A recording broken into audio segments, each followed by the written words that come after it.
Good morning, everybody. Pastor Stitch, Narrow Path Christian Church, BC, Bay City, Michigan. Welcome to the Biker Devotional. Yep, I'm a little bit earlier than normal this morning, but I am here and grateful for it.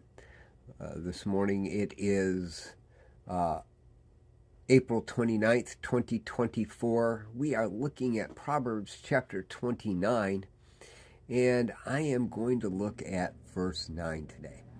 Proverbs 29 verse 9, and it says this: If a wise man goes to court with a fool, there will be ranting and raving, but no resolution.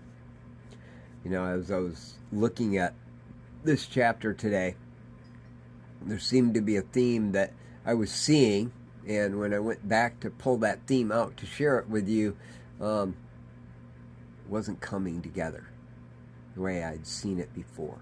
And so typically that means that there's a revelation there for me to work on, and it wasn't necessarily for you. But as I was going back through it again, this verse really jumped out at me. If a wise man goes to court with a fool, there will be ranting and raving, but no resolution. Good morning, Tony. So, a wise man and a fool head off to court. Now, we're told in the Gospels that we should resolve things quickly before we get to court, because the one that's suing us could take us for everything we've got, right? Well, Solomon knows something even greater than that. You show up to court, and you've got this guy that's just pissed off. And he's not hearing reason in any way, shape, or form. And he has no case whatsoever, but he's angry enough that everybody's going to know that he's right. And he shouts and he screams and he yells. And when the judge starts saying, but the law says, he screams and yells some more. The person that's in the right says, Your Honor, I just want this resolved. Whatever we can do to make this get taken care of. And the judge says, okay, are you willing to do this? And it's more than fair. I mean, it's like the fool should get like $10, and the guy's offering $10,000. And the judge says, if you're willing to do that, I'll make that judgment. And the fool says, I don't want the freaking $10,000. I want what's right. I want to keep what's mine. And it wasn't his to begin with. That's how we live our lives, though, isn't it? I want what's mine. We do it all the time as addicts. Yesterday in my sermon, I talked about this.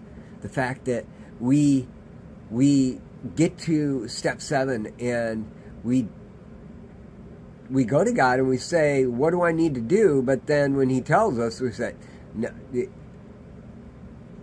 The benefit of doing what you just said can't be nearly good enough for what I have to give up.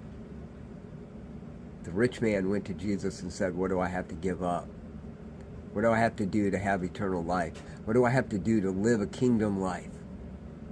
Jesus said, well, you know the law. He said, yep, I've done all that. Jesus had great compassion for the man and said, there's just one thing. You need to be willing to give up your wealth and follow me. And the man walked away. Jesus knew the man would be provided for in so much greater of a way. But the man couldn't see it. You and I do that in our lives. I'm not asking. I'm making a statement. We do that in our lives. If a wise man goes to court with a fool, there will be a lot of ranting and raving. But we won't get anywhere. How many times have we done that with God? Maybe today we listen to what has to be said, and we find out that it's more than fair. It's way more than fair. It's like it's worth $10 and he's offering $10,000 fair. Guys,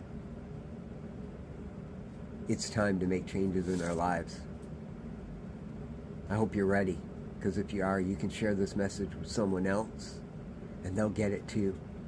And lives will be changed forever. I love y'all. Hope you have a great day. God bless.